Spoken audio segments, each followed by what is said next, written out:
Imagine a world where feelings, well, they aren't just felt. They're harvested, bottled up, and actually sold on a market. Yeah, it's a pretty stark concept, isn't it? Taking something so internal, so human, Yeah. and turning it into a product. Exactly, something you can trade.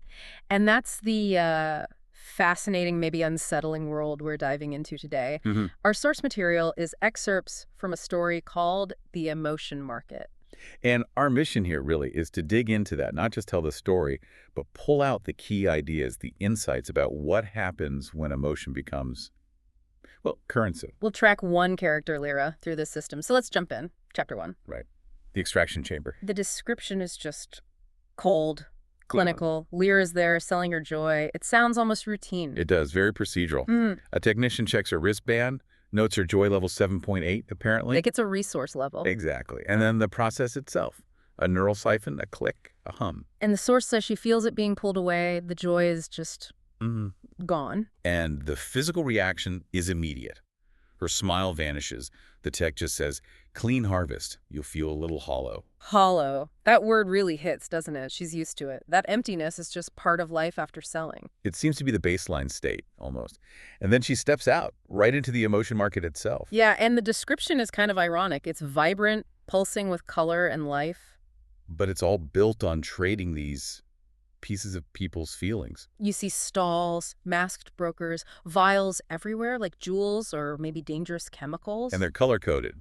Desire is this molten red, rage is like black smoke, fear is pale green. It makes it so tangible. You're seeing these powerful things bottled up, knowing they came from someone. Yeah, it makes the abstract really concrete. And amidst all this, one type of vial really stands out. The golden one, love. Yes. The source really emphasizes this. Love is the ultimate commodity here. Yeah. Super rare, almost priceless. They even say nearly extinct. And Lyra sees it at a stall. The broker tells her the price. 50,000 credits. 50,000 for just 10 seconds of it. 10 seconds. Compare that to the 800 credits she just got for her joy. It's brutal. Shows you the market hierarchy, right?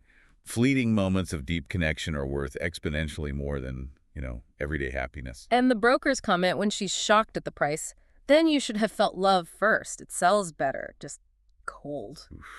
Yeah. And it brings up this key question the source explores. If love is so valuable, why is it so rare? Why is it almost a myth? The prevailing belief seems to be that real, pure love, it's just not possible anymore. It's been harvested, used up, maybe diluted by the market. So it's this legend, something basically unattainable for ordinary people like Lira. And then everything shifts. Right. In an alleyway behind the market, this sudden chaos. A man literally crashes into her, shoves something small into her pocket. Tells her, don't move, being tracked, and then he's gone. Vanishes. Her first instinct, naturally in this kind of world, is probably panic. Get rid of it, whatever it is. But curiosity wins out. She takes a look. It's a golden vial. Not just any golden vial. It's love, described as raw, unfiltered, swirling like sunlight trapped in syrup. And this is where you really feel the danger kick in. The source explains why this is so incredibly illegal. Yeah. Raw love isn't supposed to exist outside the market's control. It should be tagged, encoded, untouchable. Smuggling it is nearly impossible, and just having it unlicensed, that's a Class 2 offense, which sounds pretty serious. Definitely. And just holding this vial, it starts to affect her. The source mentions these feelings stirring warmth, fear, wonder, hope. Hope. Imagine feeling that after maybe years of that hollowness. The pure emotion itself starts breaking through. But of course, something that's potent and illegal, it doesn't go unnoticed. Nope. The next day, bang, authorities at her door. The emotion crime unit. Yeah. Sounds ominous. And they look at black armor, expressionless masks. They've got this sensory drone with them. They say they tracked a heat trace of unauthorized love right to her apartment. Can you imagine the fear? She denies it, obviously. But the drone starts scanning the room, getting closer to her coat where the vial is hidden. Your heart would be pounding. Absolutely. Yeah. And then the drone just flickers negative, doesn't detect it. Wow, okay. How? Why? The source doesn't immediately say, right? No, not yet. It's a moment of pure, baffling relief for her. The officer is still suspicious, asks about the man she was seen with. But they leave. She's safe, for now. And she's left alone with this vial, this incredibly valuable, incredibly dangerous thing. And the choice is stark. Sell it for a fortune. Yeah. Or feel it. Yeah. And to figure out what she actually has, she needs an expert, someone outside the official channels. Enter Corin, a criminal neural engineer. Deals in forbidden feelings. Runs a hidden shop. Apparently he used to be an insider, knows the tech, but now operates on the fringes. She shows him the vial, and his reaction says it all.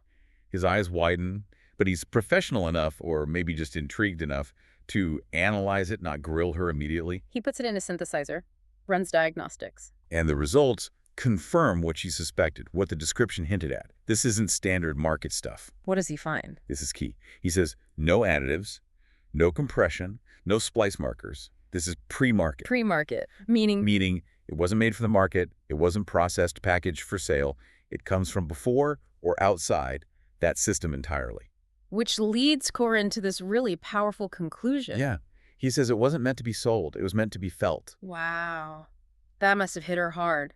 In a world where feelings are commodities. Exactly. The idea of just experiencing it, Yeah. especially love. It's terrifying, but also maybe irresistible. So she agrees, despite the risks, despite everything she knows about her world. Corin sets up what he calls a tasting rig. It's for microdoses, supposedly safer than the full extraction and fusion process. But there's a catch, a time limit. A strict one. 6 seconds, no more. Why so short? The source hints at neurochemical instability. Too much raw emotion after potentially years of deprivation. It could be dangerous, destabilizing. 6 seconds is the controlled dose. Okay, so she connects the golden mist, and the source gives this amazing second-by-second breakdown. It's incredible. 1, warmth, recognition, safety. 2, seeing a face, feeling known. 3, belonging, pure belonging. 4, her heart actually aching.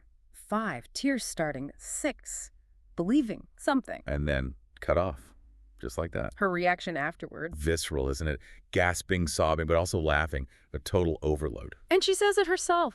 She'd forgotten what it meant to matter. It wasn't just feeling love, it was feeling valued, seen, remembered maybe. Yeah. Corin just observed she's lucky to have felt the real thing. But now she's had a taste. 6 seconds. It's not enough. Of course not. She wants more. Mm. But Corin tells her straight, you won't find this on the market.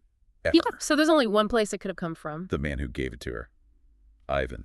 So my next step is clear. Find him, which isn't easy. No. The source says it takes her 3 weeks, asking around, looking, probably bribing people for info. Persistence pays off, though. She finds him in an old, abandoned observation dome. Just watching the sky. He looks older, tired. He recognizes her. Seems to know instantly that she felt the vial, didn't sell it. And she asks him the obvious question, why her? Why did he pick her out of the crowd? His answer is so simple, Yeah. but really profound in their context. He says she looked like someone who needed it. Just an act of empathy in that world. Seems like it. Yeah. And then the other big question, where did he get this stuff? This pure pre-market love? He didn't buy it, clearly. His answer is amazing. I lived it. Lived it. What does that even mean? This is where we learn his secret.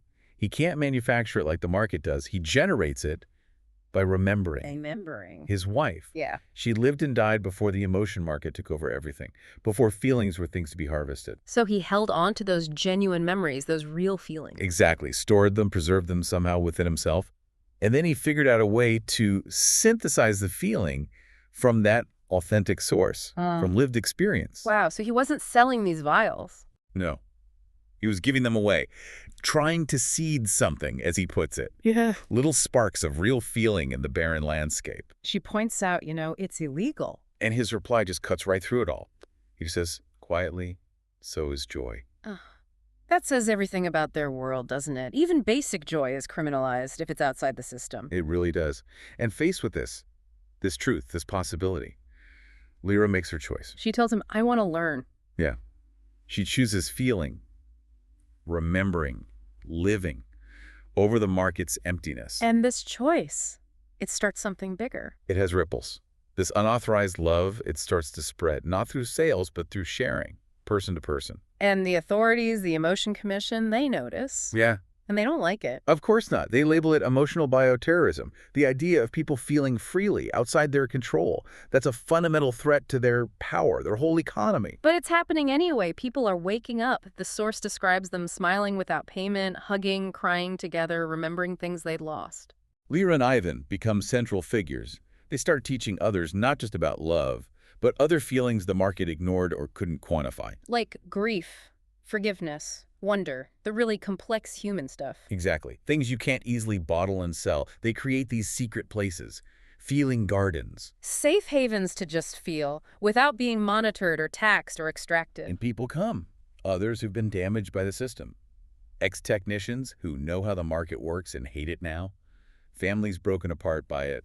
Orphans who never knew real connection. It's the start of a real resistance movement, isn't it? Absolutely. The source puts it simply.